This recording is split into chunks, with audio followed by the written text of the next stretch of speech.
우리 남전도 회원 모두를 축복합니다. 성경을 읽으면서 깨닫는 것은 마지막 때가 되면 될수록 영적인 전투가 치열하게 벌어지고 있다는 것입니다. 그것은 이미 성경 안에서 우리에게 보여주고 있는 바입니다. 무슨 말인가 하면 구약 성경에는 사탄의 존재, 이 마귀의 존재가 잘 드러나지 않습니다. 왜냐하면 구약적 의미로는 그렇게 하나님의 구원 역사를 긴박하게 그렇게 말하고 있지 않기 때문에 그래요. 그런데 중간기, 곧 구약과 신약의 사이에 있는 중간기를 거치면서 각종 문헌을 보면 그곳에 마귀와 사탄에 대한 이야기가 계속적으로 나오는 것을 보게 됩니다. 그리고 이제 우리가 신약 성경을 들어오면 신약 성경에는 예수님과 대적하는 그러한 마귀와 사탄에 대한 이야기가 나오기 시작하지요. 그 이야기가 요한계시록으로 가보면 거대한 용의 세력으로 그렇게 등장을 하고, 그 마지막 전쟁에서 이제 아마겟돈 전쟁에서 그 거대한 악의 세력이 하늘로부터 내려오는 어린 양의 군대에 의해서 섬멸되어지는 이러한 이야기를 우리가 보게 됩니다.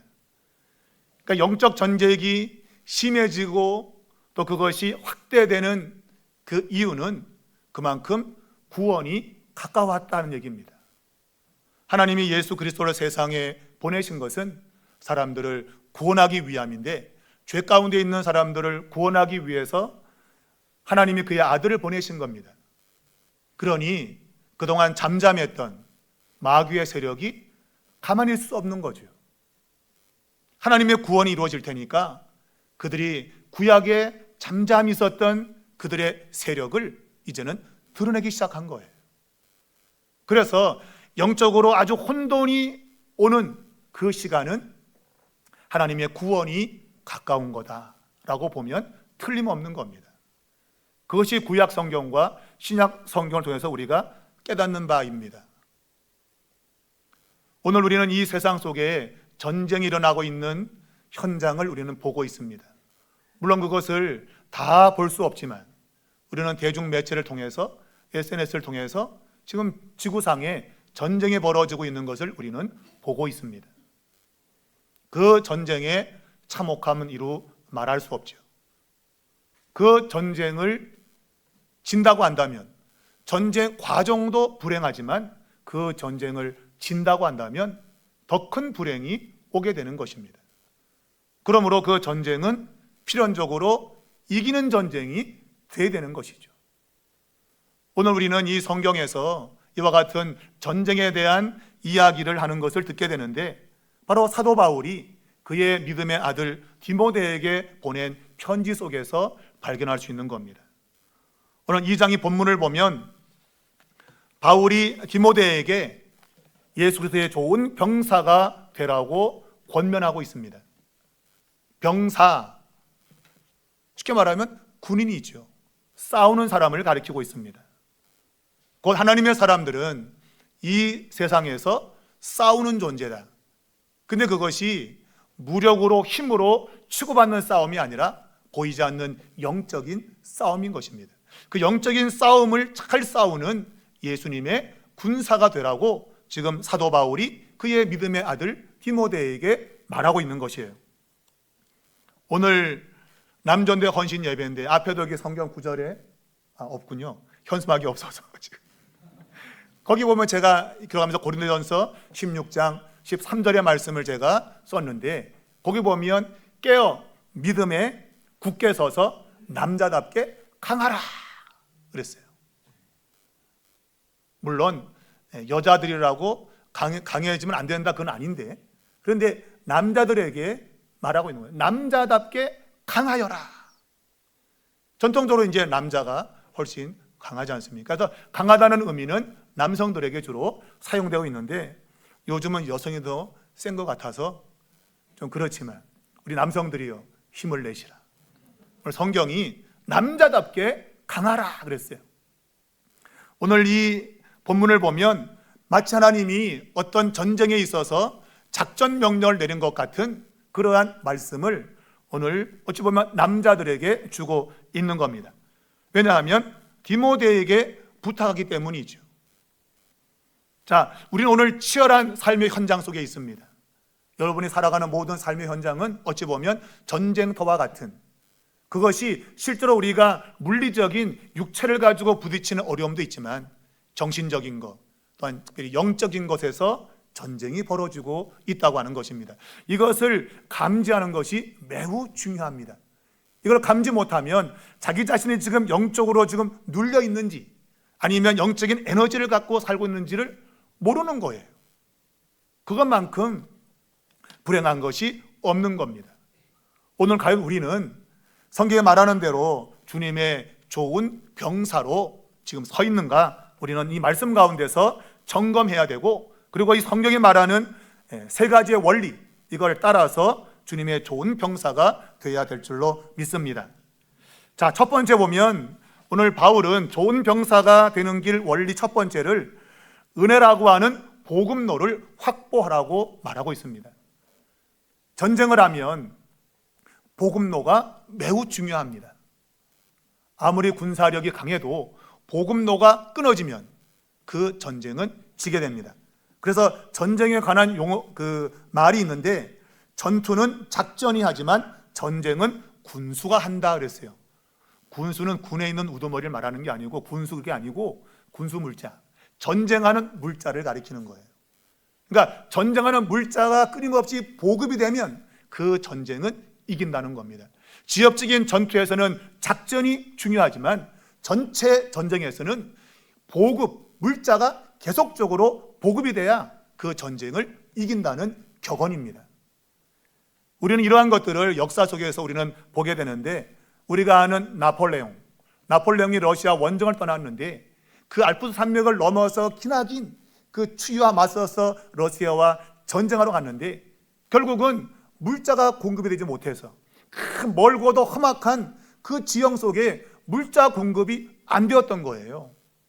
결국은 그 전쟁을 치게 되는 겁니다. 아무리 용맹스러운 군사라도 물자가 보급되지 않으면 질 수밖에 없다는 교훈을 준 것이죠. 또 하나는 제2세계대전 때 독일이 점령하고 있는 프랑스를 연합군이 노르망디 상륙작전을 감행한 거죠. 그 노르망디 상륙작전을 감행함으로 계속 이 군수물자를 보급하게 되었고, 결국은 이 프랑스를 회복하고 서유럽을 다시금 되찾는 발판을 마련했던 거예요. 거기서 보면 이제 마지노선, 이제 그런 용어도 등장합니다. 어찌되었든 이 보급로가 굉장히 중요한 거예요. 보급로가 끊기면 그 전쟁은 지는 겁니다. 우리나라도 6.25 전쟁을 겪었는데 우리가 아는 메가더 장군이 인천 상륙작전을 감행했죠. 바로 그것은 이 중간 지역을 끊어버리는 겁니다. 보급로를 차단하는 겁니다. 그래서 결국은 우리가 북쪽으로 계속 올라갈 수 있었던 원동력을 갖게 된 거죠. 전쟁이 있어서 보급로는 매우 중요하다. 여러분과 저도 지금 영적 전투를 벌이고 있다고 한다면 보급하는 게 있어야 되는데, 과연 성경은 그것을 무엇이라고 말하는가? 오늘 성경은 그것을 그리스도 안에 있는 은혜라고 말하고 있어요. 그리스도 안에 있는 그 은혜가 우리로 하여금 강하게 만든다는 것입니다. 여러분과 저는 하나님의 은혜를 받고 살아가는 존재예요. 그러므로 끊임없이 우리는 하나님의 은혜를 구해야 되는 겁니다. 은혜를 구하지 않고서는 살 수가 없는 거예요. 때로 남자들은 자존심이 있어서 남에게 뭐 이렇게 해달라는 거 잘 못해요.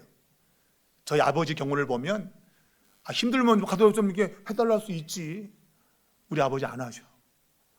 그러다 개고생했죠. 개고생을 했어요. 그 알량한 남자의 자존심이 가족 전체를 고생에 만든 거예요. 물론 남자의 자존심 중요하죠, 여러분. 그러나 그 상황을 극복할 수 있기 위해서는 뭔가 도움을 입어야 된단 말이에요. 오늘 성경 그것을 그리스도 예수 안에 있는 은혜라 그랬습니다. 이 은혜는 구하는 자에게 값없이 주시는 하나님의 선물인 거예요. 여러분과 저는 내가 가지고 있는 힘과 능력 갖고 사는 존재가 결코 아닙니다.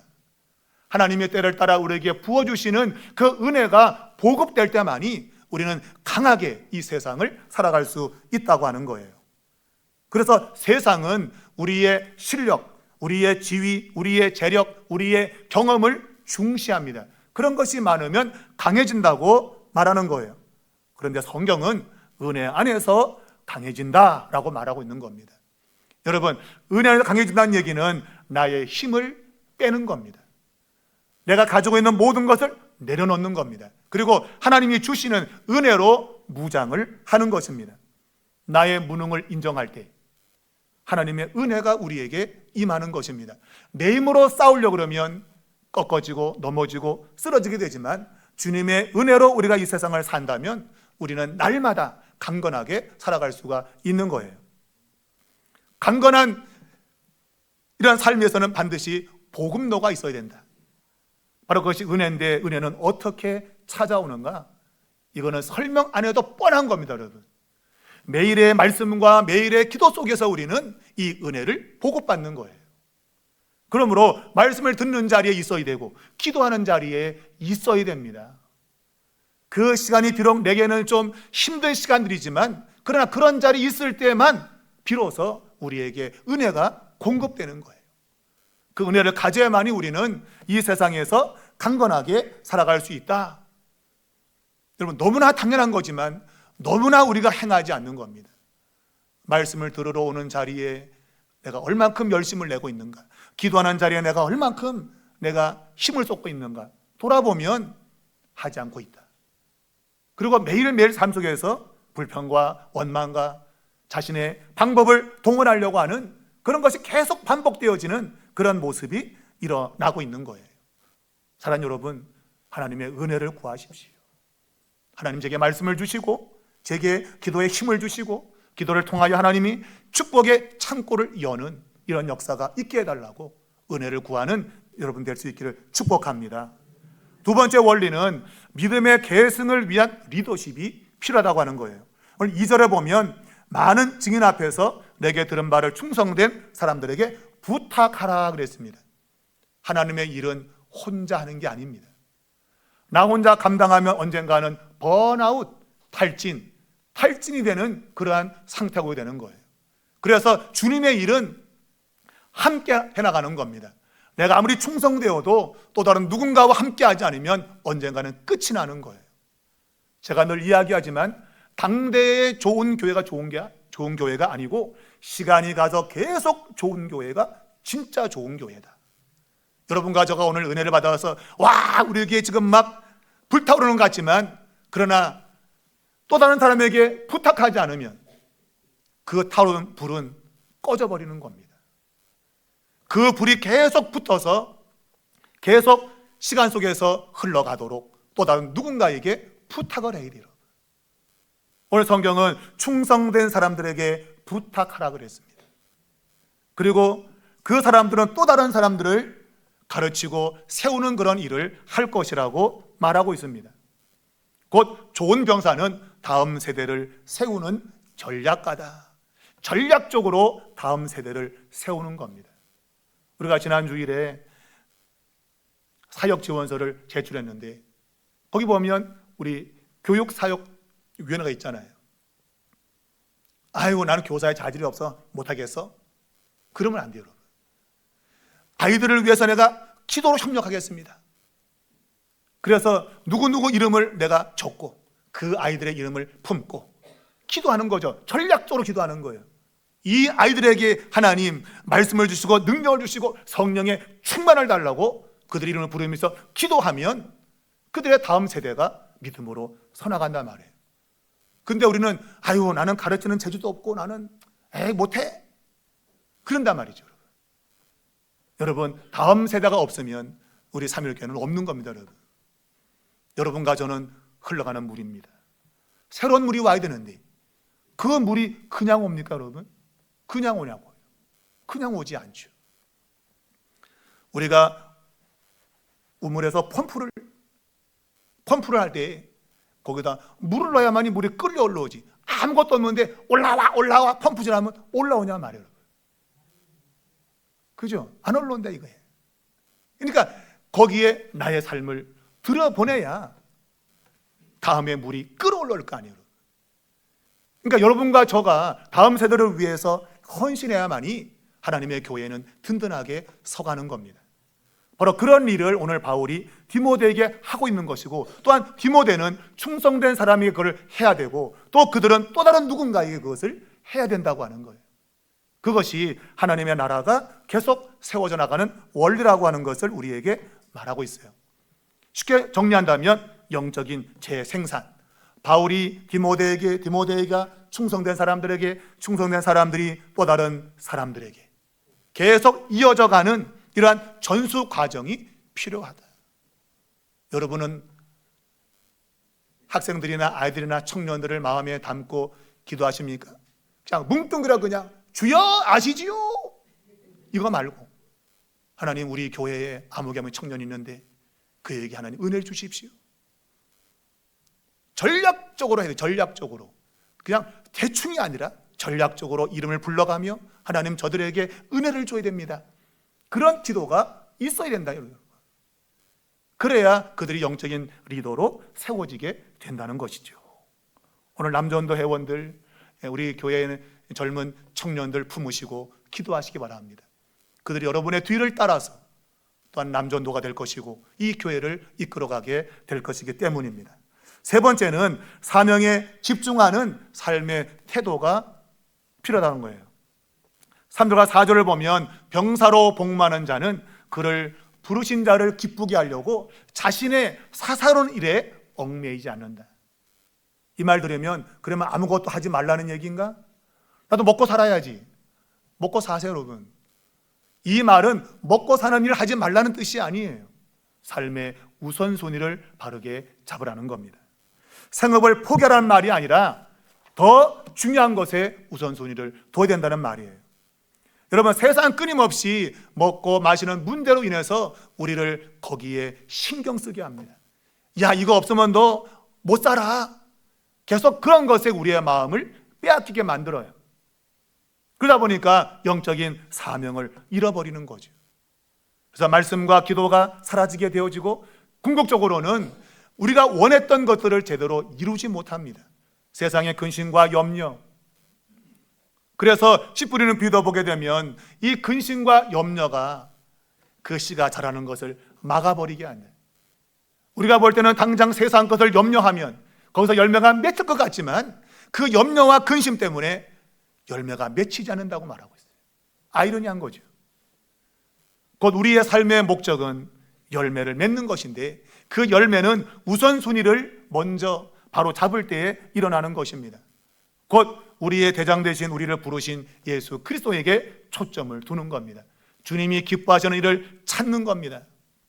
그러면 우리의 삶의 문제는 주님의 은혜로 나도 모르는 사이에 하나 둘씩 해결되어 나가는 거죠. 그래서 마태복음에는 6장에 보면 이 먹고 마시고 쓰고 입는 거 참 이거 중요하지만 그러나 너희는 먼저 그의 나라와 그의 의를 구해라. 그걸 구하는 우선순위가 잡혀지면 먹고 마시고 쓰고 입는 것은 주님이 해결해 주신다. 그런데 이걸 믿지 않아요, 사람들. 그럼 내가 해야지. 내가 해야지. 여러분 열심히 하세요, 여러분. 그러나 우선순위를 놓치면 안 된다는 거예요. 우선순위를.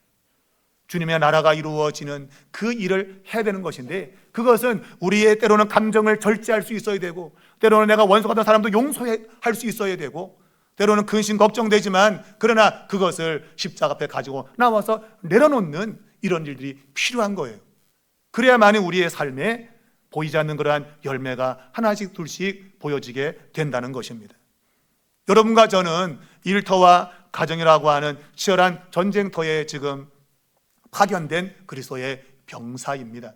여러분, 내가 군인인 것을 인식하지 못하면 안 됩니다. 여러분, 말씀드렸지만 구약시대에는 사단의 역사가 별로 없어요. 기껏 해봤자 욥기에 나오는 그냥 욥을 참소하는 그 정도였단 말이에요. 그런데 신약을 들어오면 이 마귀의 세력이 엄청나게 지금 막 세게 닥쳐오는 것을 우리는 보게 됩니다. 우리는 종말이라고 말합니다. 여러분과 저는 지금 세상의 마지막을 살고 있는 거예요. 그러니 여러분 얼마나 영적인 싸움이 치열하겠습니까? 여러분, 그것을 아는 사람들만이 하나님의 은혜를 갈망하는 겁니다. 그 은혜 없이는 절대로 이 전쟁에서 이길 수 없다고 하는 걸 알기 때문에 그래요. 오늘 우리가 이 자리에 모인 이유는 바로 그 하나님의 은혜를 구하는 겁니다. 하나님의 말씀과 기도의 능력을 공급받아서 영적인 근력을 키워야 돼요. 여러분은 근력이 좀 있어요? 우리 나이 드신 분들 근력이 필요한데, 근력이 있어야 돼. 근력. 신체도 근력이 있어야 되지만 영적인 근력은 더 필요한 거예요. 어떤 문제가 와도 거기에 눌리지 않는 거죠, 여러분. 그게 영적인 근력인 거예요, 여러분. 견딜 수 있는 힘이 있어야 되는 거죠. 여러분은 그런 마음이, 그런 생각이 있습니까? 이야, 어려움이 와도 날 못 눌러. 들어와. 적어도 이 정도는 돼야지. 이거 무서워 죽겠네 정말 이거. 여러분, 영적인 근력을 키웁시다. 이 자리는 바로 하나님의 은혜가 우리에게 임하여 영적인 근력을 키우는 자리예요. 그냥 아무런 생각 없이 살던 우리가 이런 헌신 예배를 통해서 다시금 나의 모습을 보는 거죠. 나는 영적인 좋은 병사인가? 나는 주님이 원하신다면 기꺼이 순종할 수 있는가? 오늘 제가 오전에 설교할 때 예수님께서 하나님 영광을 나타내시옵소서 그랬더니 내가 이미 영광을 나타냈고 또다시 영광을 나타낼 거다. 여러분, 예수님이 순종하고 살았는데 앞으로 십자가에 죽는 순종까지 간다고 하잖아요. 여러분과 저가 지금까지 순종하며 걸어왔는데 정말 나를 죽이는 순종이 있는가? 안 그러면 떨고 그냥 이씨 니 나 죽자 뭐 이런 식으로. 그거 말고 여러분, 적어도 여러분 그 정도가 돼야 되는데 참 마음이 그냥 좁아가지고 그냥 저 터질라고 그러고 그러면 안 된다. 영적인 근력이 없는 거예요, 여러분. 그냥 그렇게 다가와도 맷집이시, 이거 아무것도 아니네, 이 정도는 되죠, 여러분. 문제만 바라보지 말고 그 문제 위에서 은혜를 통해서 역사하시는 그리스도를 바라보시고, 우리 특별히 남전도 회원들, 참 남자가 참 귀하고 귀한 우리 교회에서 오늘 참여한 우리 남전도 회원들 긍지를 가지시고 남자답게 강건하라. 여러분, 그러면 우리 교회는 든든하게 서게 될 줄로 믿습니다.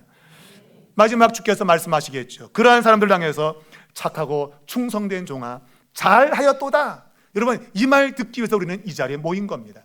사람의 칭찬이 아니라 주님의 칭찬. 잘했다. 착하고 충성된 종아 주인의 즐거움에 참여하라. 여러분, 이 음성을 듣는 그날이 멀지 않습니다. 여러분, 곧 가까이 옵니다. 그때까지 여러분 충성을 다하는 예수님의 좋은 병사가 되시기를 주님의 이름으로 축원합니다.